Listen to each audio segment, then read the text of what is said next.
What's going on, Gamer Nation? And today we are back with probably, honestly, the most ridiculous of all the articles we've ever covered here on the channel. You know, it's the video game's fault all the time. It's been almost like a running series for well over a year now. And what we're taking a look at today is absolutely goofy in the nth degree, basically.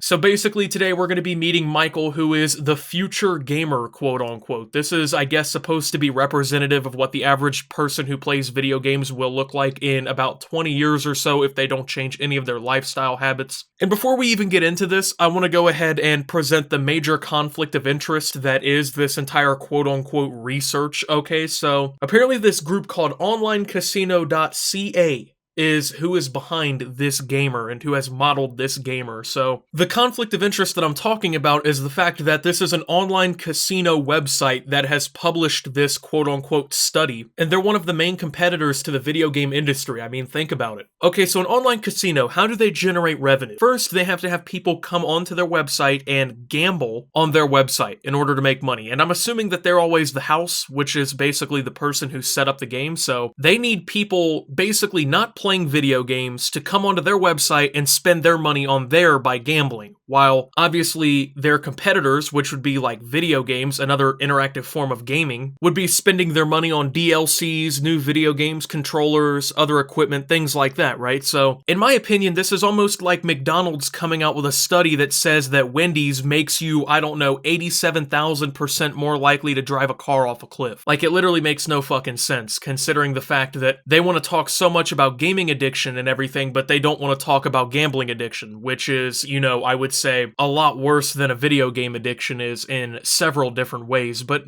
that's not the point, right? Optimus, shut up, man. We're here to see Michael. We want to know what a future gamer looks like, bro. So let's go ahead and just, jump into this entire thing. So the reality of the issue, because this is very realistic what we're about to see here. According to Limelight, the average gamer spends 6 hours each week playing online video games, which is an increase of 19.3% in the last year. Gamers in the UK play the most, 7.15 hours per week, while many even becoming addicts and spending up to 18 hours a day playing video games online. Video game addiction is now recognized as an official psychological disorder by the World Health Organization and referred to as gaming disorder despite opposition from the industry and academics. So just listen to that last statement. Despite opposition from the industry and academic, university-educated people oppose this idea, then maybe that's something that you should take into consideration. These people who actually know how to perform a legitimate study, these people who actually know how to perform tests that yield actual results, are the ones opposing this, okay? But what is gaming disorder? According to the World Health Organization, gaming disorder will be distinguished by, quote, impaired control over gaming, increasing priority given to gaming over other activities to the extent that gaming takes precedence over other interests and daily activities, and the continuation or escalation of gaming despite the occurrence of negative consequences. With this being recognized as a worldwide issue and gaming hours on the rise, just what impact does this have on our physical appearance and health? We conducted in-depth research into every single physical impact on the body and health of a human being from spending too much time indoors and online, and here's what we found out. Before we even go any further, I'm not here to say that gaming addiction is not a real thing. It very obviously is. You can become addicted to anything, and I think that onlinecasino.ca should be telling people, obviously, that while they're trying to badmouth video games, they actually are in an industry that has one of the highest addiction rates in the world, but you don't see that. Another thing you don't see is them cite any of the sources, any of the methods that they use to get this information, literally nothing. Without further ado, let's take a look at Michael. So, black rings under the eyes. Increased periods of screen activity whilst game playing over a long period of time can cause black rings to form in the skin under your eyes. I do also want to point out that black rings under your eyes can be caused by oversleeping, undersleeping,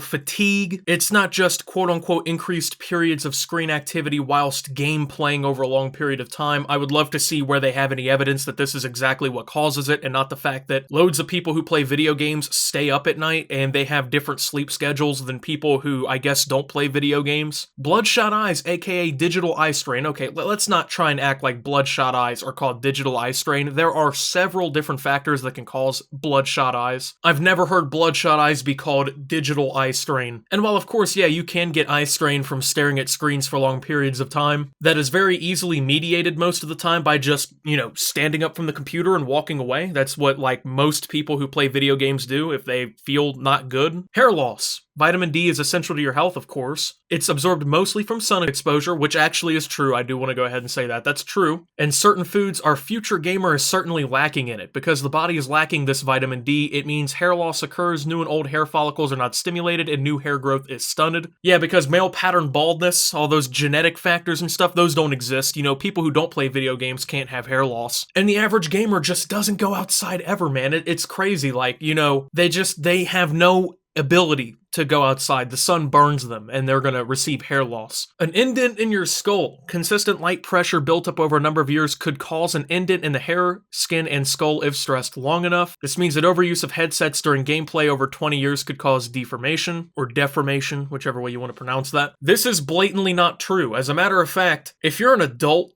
okay, the bones in your body have basically formed, and they're strong enough to withhold that slight pressure without completely bending your bone out of place. I mean, if we were talking about an infant who's fresh out of the womb and they're still developing completely from the inside out, and you constantly put pressure on a part of their body, certainly you could fuck up something. I mean, that's obvious, but there is no scientific research that I found through the internet that shows that wearing a headset can leave an indent in your skull. I mean, even just logically processing that, right? Like, your skull can withstand fucking psychotic amounts of pressure put onto it. You know, you can get punched in the head real hard, right? And your head doesn't explode, but they're trying to tell you that a video game headset that weighs, what, less than a pound is gonna completely deform your skull. Okay. Hairy ears. Due to poor air quality and lack of circulation, more hair is likely to grow around the ears. This is a defense mechanism the body is creating to protect from dirt and debris it no longer feels is removed. Yeah, because people who play video games can never open a window or go outside or anything like that. They just only sit in a basement with no windows and just breathe in their gamer juices, right? That's the only thing that can possibly happen. Now let's take a look at the hands, because I think this one's awesome. PlayStation thumb and blistered fingertips. Known as PlayStation thumb,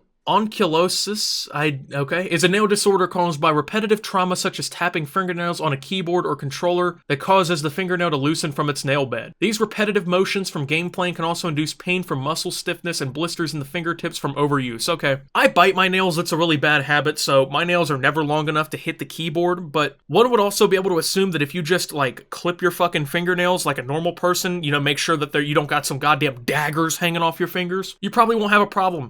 See, you can't see it, but my finger tip can hit the keyboard, my fingernail cannot. And who has ever gotten blistered fingertips from playing video games? Like, I gotta know right now, if you've ever played so long that you have a blistered fingertip, man, you need God, is all I can say. Nintendo arthritis. Okay, I feel like they're just making up terms now, okay?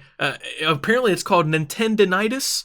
Is a new type of repetitive strain injury that causes ulceration and calluses on the hands. If these are intertwined with the key nerves as they develop, they will not be able to be surgically removed. There's like 9 million different things that can cause strain in your hand muscles. People who work on computers, like at their job, at a desk job, for long periods of time, they get like carpal tunnel and all kinds of different things too. It's not like this is a gaming-specific injury. Apparently only people who play video games fuck up their hands in some way. You know, you don't have pitchers in the MLB getting Tommy John surgery on their arm from repetitive strain of throwing a baseball at 97 miles an hour. Trigger finger, sometimes known as gamer's thumb, is a term given... Okay, first, what the fuck are these terms? Like, who comes up with this? You're telling me this is real, man? What do we got next? We got Steam Thumb? We got Atari Finger? Like, come on, bro. Get out of here with that bullshit. But it's a term given when you put a strain on the tendons in your thumb or ring finger for long periods of time. This causes them to become so inflamed from gaming that you suffer pain, limited movement, and a locking sensation when trying to straighten or bend your finger. Once again, as somebody who has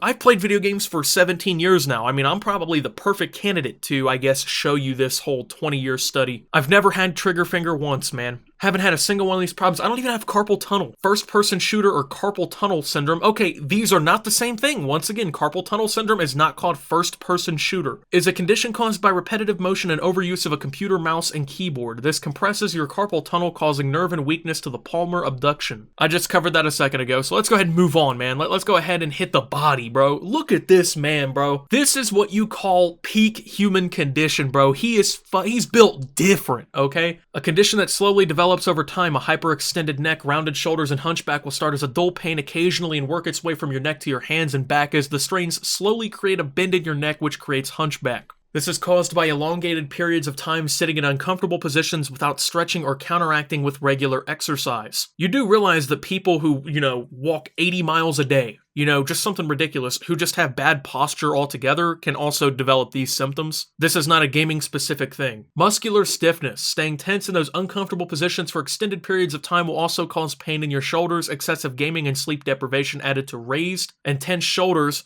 which over time develop into repetitive strain injuries. Now, the funny thing is I'm never uncomfortable when I'm playing video games because I sit up straight in my chair. I sit at the correct angle. I have correct posture. Obesity. With intense periods of gaming, nutrition is the first thing to go out the window. Not only are you idle for long periods of time, but if you do remember to eat, it will most likely be a quick, easy, and calorific, I think I said calorific, I guess is the right way to say that, takeaway, along with plenty of fizzy drinks so you can get back to gaming on a sugar high. So over the years, the pounds are going to pile on. Okay, well, like I said, I've been playing video games for 17 years. I don't drink soda anymore, okay? I literally only drink water. Every once in a while I have this stuff, it's called Propel. It's like an electrolyted water beverage according to Gatorade. I drink that. If I go out to eat with my family or something, which hasn't been happening recently, yeah, then I'll drink a soda, but I don't drink soda or fizzy drinks or any of that bullshit. And wow, it's almost like obesity is actually caused by intaking more calories than your body burns off. Eczema. Red inflamed skin can flare up due to triggered foods, dry air, and stress, amongst other things. What they mean by other things is that a lot of the time it's genetic, and people who have that kind of shit, like it's passed down in their genes, they don't want to mention that part though. Pale skin. Lacking in vitamin D and B12 due to lack of sunlight and consuming too much junk food means our future gamer has pasty skin. A symptom of B12 deficiency, pale skin is caused by the reduction of blood cells. Varicose veins, which form when you remain in the same position for prolonged periods of time. This causes the valves of your veins to not function properly, allowing blood to leak and flow backwards, causing the blood to collect and swell. Yeah, a lot of shit causes varicose veins. There are people who have literally never played a video game in their life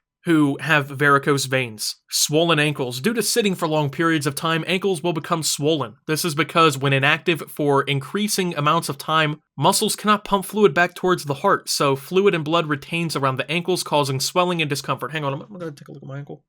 Yeah, my ankle's fine. Like, it's not swollen whatsoever. I sit for long periods of time. To be fair, I do get up and stretch a lot and make sure that I'm not sitting here for 9 hours a day without, standing up. But where is everybody saying this kind of shit about people who watch TV for 15 hours a day? Or being afraid for the people who work 12 hours a day at their office desk? You don't hear any complaints about that, but man, the moment that video games are involved, all of a sudden the casinos want to come out in full swing and start making this kind of goofy shit up and making it out like this is like what gamers all have. The average gamer in 20 years will have these problems. Like, get out of here with that shit, man. So this is apparently the future gamer of 2040, which means that if I haven't retired from YouTube by time 2040 comes around in 20 years, I need to make a follow-up video to this situation and just get the average gamer, get them on video and see if this is what they're looking like, man. Anyway, with that being said, thank you guys for watching this video. If you did enjoy, make sure to leave a like, subscribe if you're brand new around here on my channel, follow me over on Twitter at @SubToOptimus. I post memes, thoughts, updates over there. Surefire way to get notifications of all my newest content. Make sure to check out Shop Opti down below for the freshest Optimus merch. There's been tons of new subscribers and stuff who have shown up in just the last few days. If you guys do want to support the channel in a more direct way, you can go take a look at that. Maybe get yourself a shirt or a hat or a hoodie, something like that, and support your boy.